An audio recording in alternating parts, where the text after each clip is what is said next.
This is The Dig on the Huskers Radio Network podcast. Powered by Emeritus. Featuring Nebraska Volleyball assistant coach Jaylen Reyes. Here's your host, Jessica Coody. We're back, season 2 of The Dig. I'm Jessica Coody, excited to be joined by assistant coach Jaylen Reyes for today's episode, the, season preview episode as we get ready to kick off the 2024 season. Jaylen, thanks so much for being here with us. Thanks for having me. Can you believe it's here? I mean, you guys it's almost time to kick this thing off. Not really. I guess within a week we'll be playing a game already, so it's exciting, and it seems like it was yesterday that the season was just here, and now we're back. Before we dive into kind of previewing the season, you had quite the summer. How was it? How was coaching for Team USA? It was great. Yeah, it was awesome. We went out in June. There was a bunch of current Husker players, even some future recruits that I can't mention that were out there with us, and we were in Anaheim, California for about 10 days, and then those of us after that, we took a group of 12 athletes to the Toronto, the Scarborough area, and we were able to win the gold medal, which was great, and qualified for next year's World Championships. When is that or where it's going to be, we don't know yet. But no, it was awesome, and just getting to be part of the Team USA pipeline, even as a coach, has been really, really cool. What do you see that it does for players that get to go have that opportunity, and how they grow and what they take away from that kind of opportunity? I mean, there's obviously just playing high-level volleyball and getting high-level training, or I just think when you come back from those opportunities, you're in there with the best players. And it's funny, like, a lot of the girls that we even coach against in college are also there with us, whether on our team or maybe the team that Lexi Merritt and Taylor Lanfer were on. You see the kids come back with this confidence of either they excelled really well or did really well in those gyms, to where, hey, I'm one of the best kids in the country. If I can play here, I can kind of play anywhere. So you see them come back, especially since our girls have started doing USA in the summer and then coming back to us before we start training in August. I just feel like they always come back a little more confident. Mm-hmm. There's a little more belief in, hey, I do stack up pretty well against other people, if that makes sense. Yeah. So I just see that I think the knowledge and just the experience they get with whatever experience it is. So, like, for an example, Lexi Rodriguez, Merritt Beeson, and Taylor Lanfer, they went down to the Dominican Republic, and they ended up playing the Dominican team in the finals in front of a sold-out crowd in Santo Domingo. And it was the same team they took to the Olympics, and they go 5 with them, and then, Lexi, Merritt, and Taylor end up watching this team play in the Olympic Games going, we can compete against a team that played in the Olympics. It was actually the only team all tournament actually to take a set off Italy, who ended up winning the gold medal, which is pretty funny. But just what that experience is like, bringing it back. You can't replicate that stuff in the summer. Yeah. Obviously we can replicate it in the fall with some of the big matches we're going to play, but just another, tough environment that our girls have to play in, I think is huge. And then, a couple of us, the team that we took to Canada, especially Bergen Riley and Andy Jackson, similar thing. I think we had not as tough of a tournament as the other guys did, but just, again, being able to represent the United States of America in a big volleyball tournament is, it's a privilege and an honor, if I'm being honest. Absolutely. Well, how was preseason for you guys? I mean, we're talking Red-White Scrimmage and then the season opener against Kentucky, but overall, over these last few weeks, there's a lot of competition, I'm sure, a lot of talent in that gym. How did it go? How did it unfold for this team? It's been great. I mean, knock on wood, everyone's healthy, which is great. Mm-hmm. Kind of probably the most important thing. No, we're getting better, and I think this year is seeing where the new pieces fit. We have some pretty talented freshmen. We're bringing in a couple of talented transfers that are older. Obviously, we have some returners that are either getting better in their current roles that they had last year, or some returners that are trying to push for some bigger roles. So those haven't, if I'm, obviously I'm not the head coach, so I don't know exactly, but for the most part, not everything has been defined in terms of, okay, what role people are going to play. I think that will still develop even in the next couple of weeks. But in terms of just getting like productive reps with the girls, we've had plenty of time. We had an NCAA waiver because we're starting a couple days earlier next week. This is the earliest we've ever started training, so we've had a couple of extra days to train. So hopefully that leads to a better brand of volleyball this weekend during the Red-White Scrimmage. But we've had 2 Saturdays where we've competed. We're going to compete tomorrow night to kind of replicate, like, hey, we're going to practice at night, get ready to compete at night, and then obviously Red-White on Saturday. But yeah, no, it's been great. Everyone's healthy, getting better. I think we're really, for the most part, honing in on the things that, okay, last year's team did this. This is how we can make it even better. Just because we had so many new and young pieces last year, we kind of returned pretty much that whole kind of core group, and then add some important people to the team this year. So I think just for us, kind of starting to define where the roles are as a coaching staff, I think is super important, and it's still developing, if I'm being honest. What goes into that? I mean, is it too also seeing who plays best together and how the chemistry develops? How do you guys go about figuring out those roles? Yeah, I think practice and mixing teams around. We've had a couple Saturdays where we'll play 3 or 4 sets with one group, and then the next Saturday we might switch some people around. We kind of have an idea of maybe who's going to play where in certain positions, but other positions are not defined. So just seeing, okay, how does this person play with this person? How do these 2 people pass next to each other? How do these 2 people, how does this setter-hitter connection, how does this develop in these situations? So I think a lot of it is just kind of mixing stuff around. Coach does a pretty good job, even in practice, of, hey, Bergen and Kennedy are going to set these people, and they're going to set these people, and these people are going to be hitting off Bergen, and these people are going to be hitting off Kennedy today. So I think it's just mixing around. There's a little bit of statistics that obviously go into it, but I think eventually it will be kind of more of, okay, when the lights are turned on Saturday, and then obviously next Tuesday against Kentucky, like who performs well. But we feel like we have a good amount of players that can compete and help us and do really well at this level. And I think that's I know for me being the recruiter, like that's a big thing, is like, how can we, obviously we're going to have a really good front 7 or 8 people. Can we get to 10 to where, hey, if there's an injury or if someone's not playing well, or maybe someone's just struggling or needs a break, can we put somebody else in that can, produce at the same level as some of the other people? We feel like we have that with some of our players for sure. Is this about as competitive as it's been in that gym? Since I've been here, I would say, yeah. Yeah. In terms of, I'll just talk. Kennedy Orr last year was a backup. She's playing really well right now. Some might tell you, some people might say like, man, she's winning most of the drills.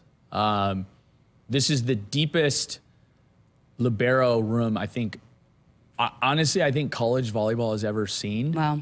In terms of, we have Olivia, Lainey, and Lexi were all on USA teams this summer. 2 of them were with my group, and then Lexi was with the older group. And Macy Bosinger's right there as a 3rd-year player now, where she's pretty experienced, and she's one of those that are returners that are pushing for a bigger role. And she's had a really good couple of weeks so far. Obviously, outsides, we returned kind of the core group. Lindsay's healthy again, and we're adding a player that's won All-American awards and Big Ten Player of the Year at another school, in Taylor Landfair. And we add Layla Blackwell, who's a 5th-year middle that's played in a Final Four at another school at San Diego, that is kind of jumping in with Becca and Andy. And, Becca and Andy are even more improved than they were last year. So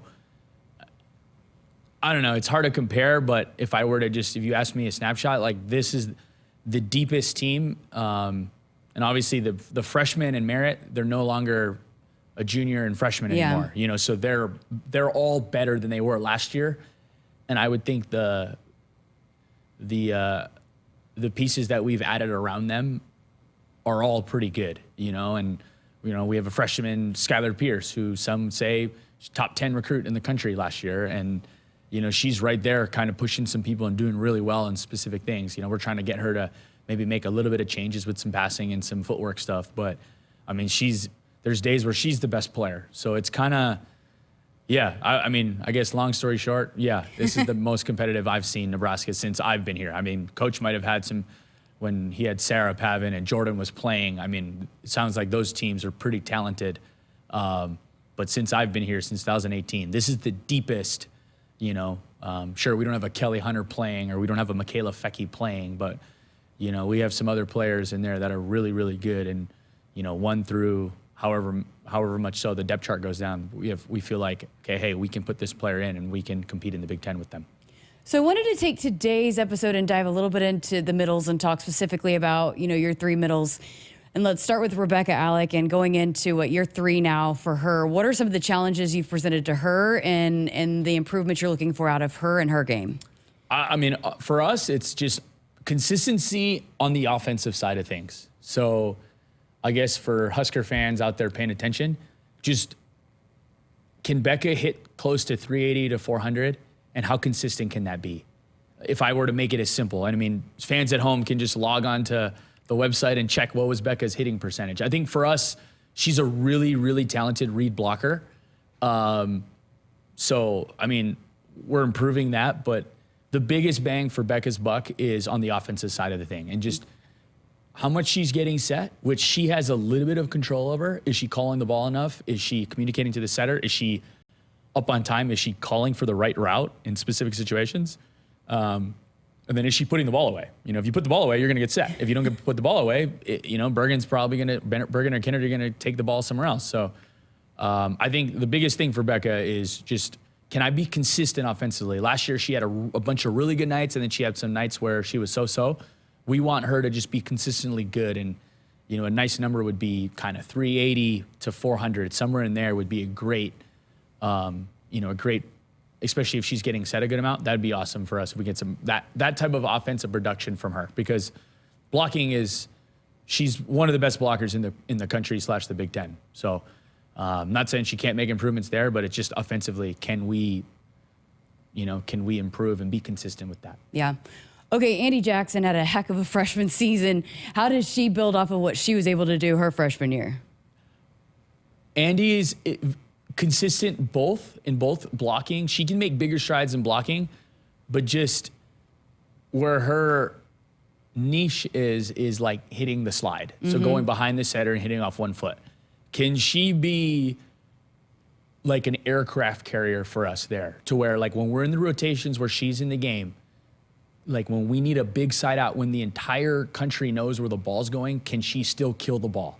So much so, like, when you lean on an outside hitter to do, Andy Jackson has the talent and the physical ability to do that in the middle, and especially behind the setter. So blocking, we've been talking about it. She needs to improve there for sure. And she's made a lot of improvement.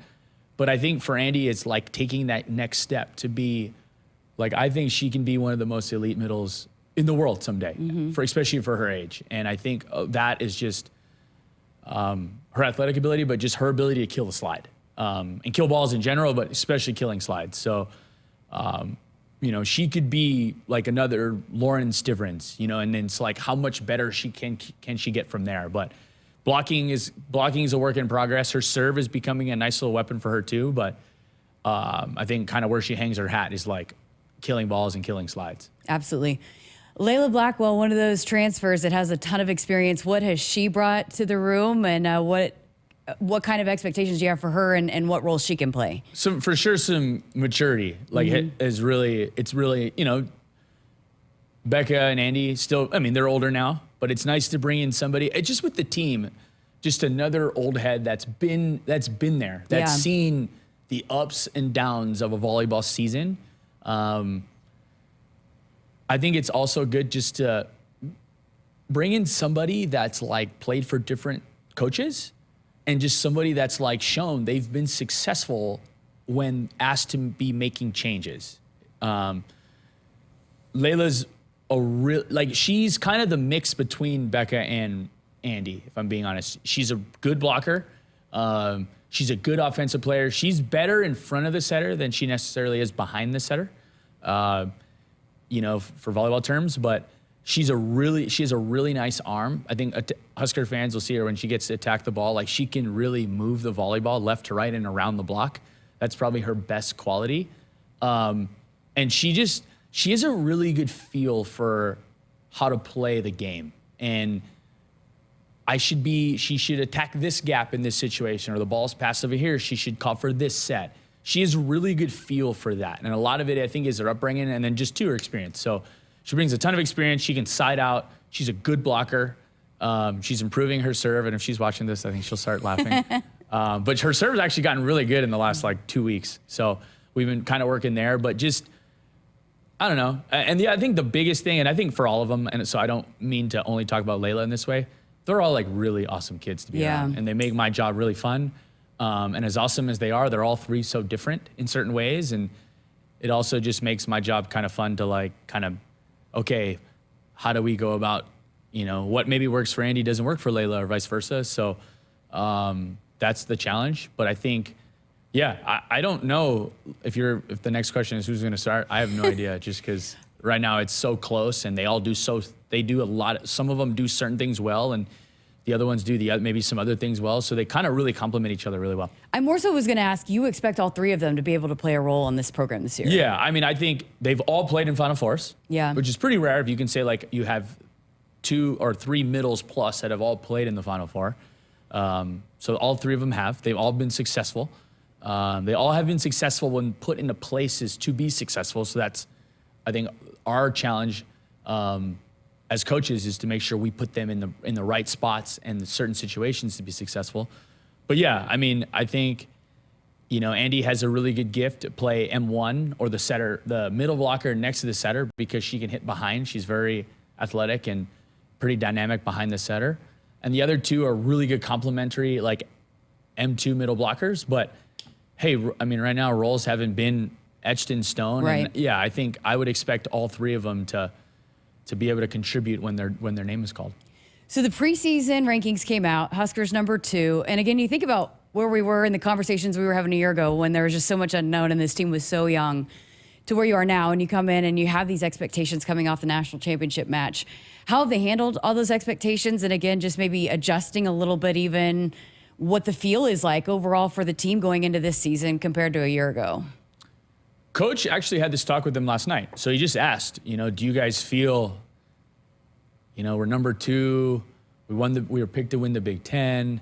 We won the Big Ten last year. We went to the finals last year. What do you guys kind of open the floor up to him, to be honest, and how they felt. And I want to say Lindsay Krause framed it perfectly, where those are the expectations every year. So why does it change? It's kind of, sure, you can see a little bit more this year because of, hey, we have a lot more returning than we maybe did the year before, because we knew we were going to lean on some freshmen last year. But in terms of coming to work every day and controlling what you control and trying to win the next match and trying to win the Big Ten and win the national championship, that's kind of been, that's kind of what these kids signed up for years ago. So I don't even think some of them didn't even know we were ranked #2. So, I mean, I'm not going to say I don't think they care, because I think they do, but I think a lot of them, for the most part, they're just okay, awesome, and it's, hey, we were ranked #1 for a good amount of the year anyway last year, and we didn't end up where we wanted to be. So the preseason rankings are great. I think each week they mean a little bit more, because there's more of the story, whether it's Nebraska's story or the rest of the country's story being told each and every week. So it's I'm not saying that this poll doesn't matter, but after week 1, no one will remember last week's poll anyway, So I think it's a little bit of, a lot of the expectations are kind of the same here. Right. Sure, just people are going to remember now. They all know who, essentially who was the starting libero last year and the starting setter last year, but versus the year before, there was some unknowns. But I think for the most part, it's business as usual over at the Devaney Center for us. Yeah, that's great. That's great. Okay, going into this weekend, what are you guys going to be looking for? What do you want to get accomplished in the Red-White Scrimmage? I think similar things we're looking in practice, okay? Passing, who passes well next to each other? How do the DSs do? What pins are going to play all the way around, and what do we need, what outside hitters do we need to take out in the back row? Because we have some talented libero DS types on the team. I think another thing is like what outside hitter position. So for volleyball talk, there's 2 outside hitters, right, that usually play, not including the opposite. Where do each outside fit?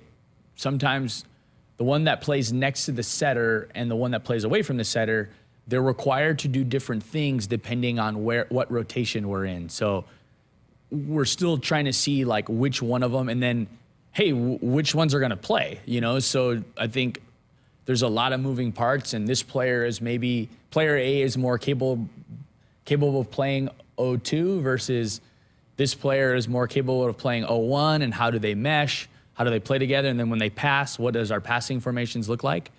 Along with obviously the liberos back, like the liberos in there. So that's a big thing. You know, offensively, like, can we keep making improvements? That was kind of a big challenge for us last year. Can we improve our offense from 2022? And we did that. And I think that was a big indicator of, even though we were young last year, it's like Nebraska was better on offense and they were just as good on defense. So whether you're young or not, that doesn't matter. The game just knows, hey, this team's really good at offense, really good at defense. They're going to go pretty far. So can we keep making strides offensively? You know, who's going to step up in that like middle blocker role to kill balls? You know, can we rely on the middles to kill volleyballs? Will we set them in maybe not perfect situations, right? That's a two-way street. That's the setter, and that's the middles making sure that the setter has confidence in them, but also like they're doing everything they need to do to be successful to kill the ball. So that's, instead of just, we're going to set outside, set outside, set outside. Can we look for opportunities to set the quick, and are the middles going to be ready to kill the ball? And then I think the last thing for me is like, how well are we going to serve? You know, sometimes it's like, I think our serving gets better as the season goes. So hopefully we get off to a good start, but you know, you can practice serving, but now it's like, okay, there's a crowd, we're keeping score, everyone's watching you.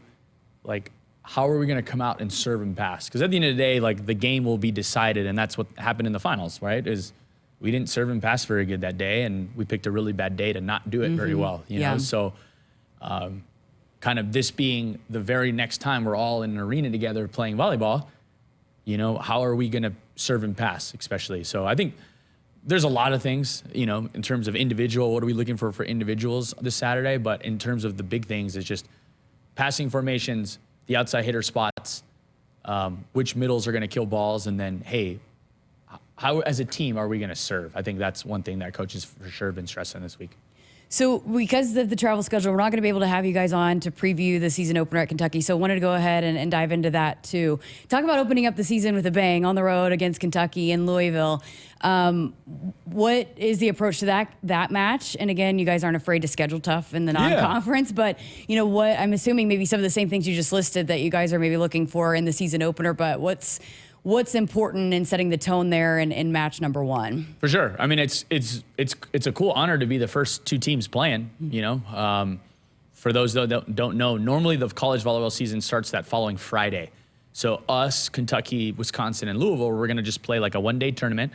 Us playing Kentucky, and Louisville is going to play Wisconsin. And we're going to play first. So us and Kentucky essentially are going to kick off the college volleyball season. So that's a really cool honor, and I think it's going to be on ESPN, I'm pretty sure. So that national televised game, first game of the season, against a really good opponent, against a John Cook former assistant, which is always kind of fun for his current assistants. A lot of history there. Oh, yeah. And I feel like we always have really good battles with Kentucky too. So they're going to have some new pieces too. I was actually really lucky to be able to coach one of their players this past summer, Brooklyn DeLay, who was on our under-21 team. She was actually the MVP of the tournament. She had a really amazing tournament. So just getting to see her and watch her and see how much she's developed since I got to last work with her in June is going to be really awesome. Hopefully more awesome for Nebraska, not awesome for Kentucky, but I mean, she's a really gifted player. She's going to be an All-American by the end of the season, and Kentucky will probably have a few. They have an experienced setter coming back, two really good liberos that are going to be a DS and libero somewhere. They have some really good returners coming back. It's just, we don't know where they're going to all fold in terms of kind of like how I talked about us. I would feel like they're probably a little bit more of an unknown to us just because they don't have any middles that really played for them yet on their roster. They had one transfer out and they had a couple graduate, and then their opposite is no longer with them. So they're going to probably have somebody new playing opposite. They have some really talented freshmen coming in. So, I mean, probably honestly Tuesday night at 7 p.m. Eastern time, Jaylen will be learning their lineup for the most part. I would like to assume Brooklyn DeLay will be in there because she's probably she's one of the best outside hitters in the country. So Husker fans are going to have a treat or a nightmare watching her play next Tuesday. Hopefully it's better for us. But yeah, in terms of what we're looking for from our side of things, I think this Saturday will kind of add into what we're going to do on Tuesday.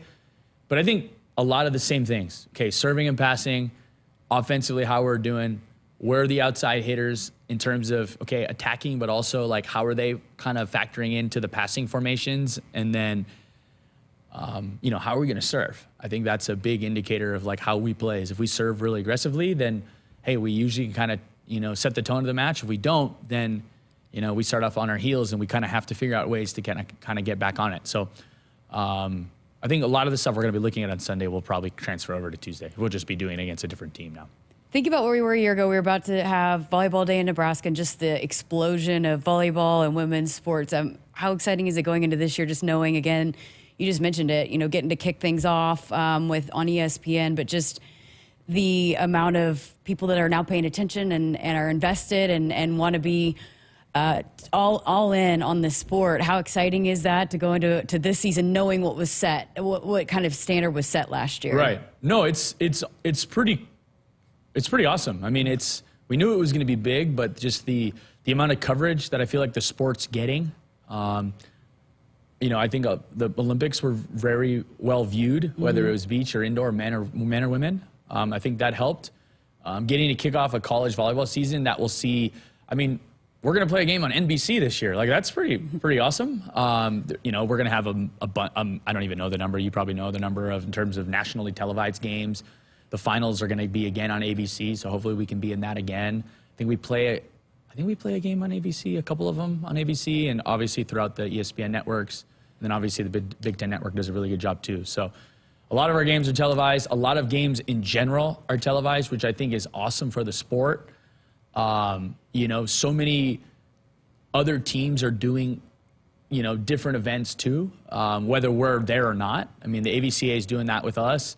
I know Wisconsin, Minnesota, Stanford, and Texas are doing kind of a kickoff out in Milwaukee this next weekend, which sounds pretty awesome too. So a lot of really cool things for volleyball, and I'm happy that we're a program that can kind of help elevate it, and and a year ago, I think I even remember talking about this. Like, I have no idea how volleyball day is going to go. We know it's going to be cool. We know there's going to be a lot of people there, but in terms of, hey, would the weather participate? How would the game going to be? And then I had no idea all that stuff was going to happen after. So that was kind of cool to be a witness to it and not be in the know, and then to be in the know literally on the stage. So that was pretty awesome. And then seeing everybody start setting attendance records for their own schools, which is awesome, because it just means that the sport matters not just on this campus, but it's starting to matter at a bunch of different campuses and and stuff like that. And I don't know, just even watching how women's hoops or women's other sports were doing this year in terms of, like, Iowa basketball played a game in their stadium, and I know Oklahoma softball is thinking about doing something like that. And just like the amount of momentum that women's sports is getting, it's really awesome, especially in these times where everything in college sports is being decided based on the two men's sports, which they've always that's how college sports have always gone. And I'm not saying that's going to change, but it's cool in these times where, hey, NIL is becoming a big thing, or getting into one of these big conferences and stuff like that.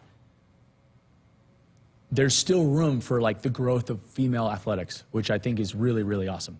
Absolutely. Great stuff, as always. Appreciate your time. Best of luck as you guys kick off the season. Red-White Scrimmage coming up on Saturday, and then against Kentucky on Tuesday. Thank you so much. Thank you. Again, that is Jaylen Reyes as a part of The Dig. The Dig is proud to power this podcast and all of Husker women's sports. Thanks for listening and watching. We'll be back next week with another episode of The Dig right here on the Huskers Radio Network podcast.